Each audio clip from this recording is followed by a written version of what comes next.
বদর যুদ্ধে অংশগ্রহণকারীদের ব্যাপারে আল্লাহ বলেছেন, তোমরা যা খুশি করো, তোমাদেরকে মাফ করে দিয়েছি। এখন কোন কোন আলেম বলেন আল্লাহ জানতেন ওনারা গুনাহ করবেন না, আর তাই এরকম কথা বলেছেন।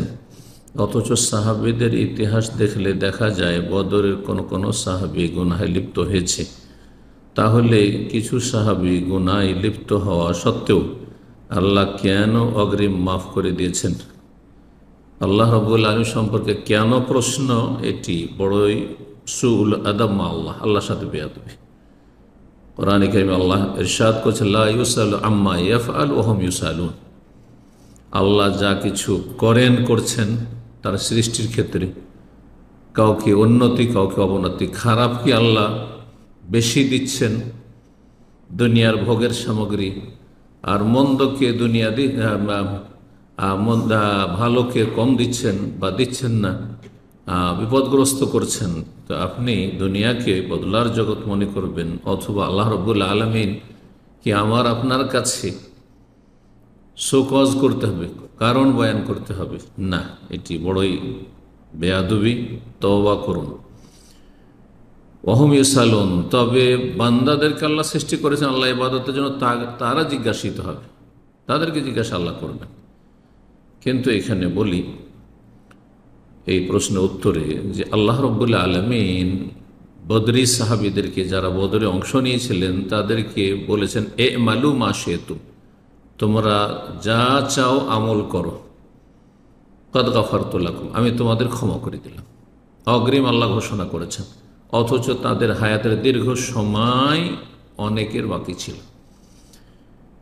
বিভিন্ন সময় তারা দুনিয়া থেকে বিদায় নিয়েছেন, আল্লাহ ঘোষণা করেছেন, অথচ তাদের কেউ কেউ গুনাহে লিপ্ত হয়েছেন। কিন্তু আল্লাহ রাব্বুল আলামিন তো সব কিছু জানছেন। গুনাহে লিপ্ত হয়েছেন কিন্তু আপনার মতো না, আর আজকালকার মুমিন মুসলিমদের মতো নয় যে গুনার ওপর তারা অবিচল থেকেছেন। যদি ভুল হয়ে থাকে সাথে সাথে তওবা করে নিয়েছেন, আর তওবা করলে আত-তাইবু মিনাজ যামবি কামান লা যামবা লাহু, যদি কেউ গুনাহ থেকে তওবা করে তার কোনো গুনাহ নেই, এটি একটি বিষয়।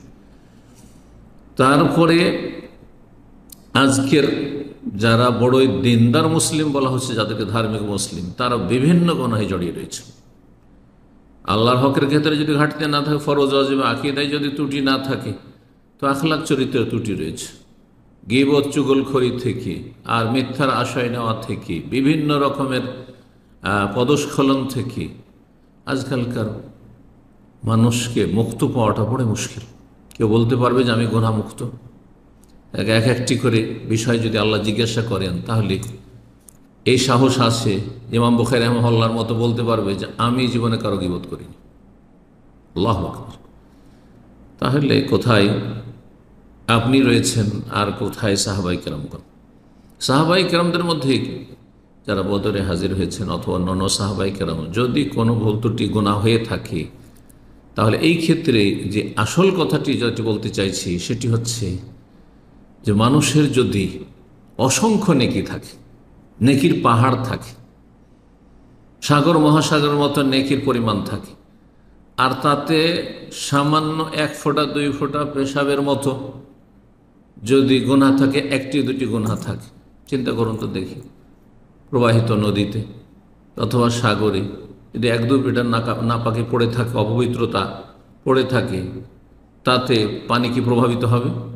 হ্যাঁ, না পানির মধ্যে কোনো রকমের ঘ্রাণের পরিবর্তন হবে, যে দুর্গন্ধ ছড়িয়ে পড়বে, না পানির রং বদলে যাবে, হ্যাঁ, না স্বাদ বদলে যাবে।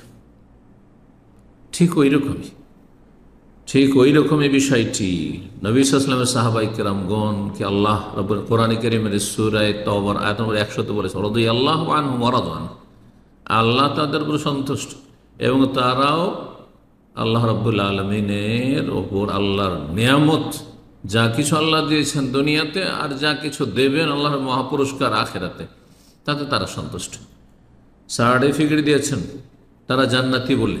জি, আল্লাহ রাব্বুল আলামিন যেন আমাদেরকে সঠিক দ্বীনের জ্ঞান অর্জনে তৌফিক দান করেন এবং নিজেকে সবসময় ত্রুটিপূর্ণ মনে করার তৌফিক দান করেন, নিজের সংশোধনে তৌফিক দান করেন।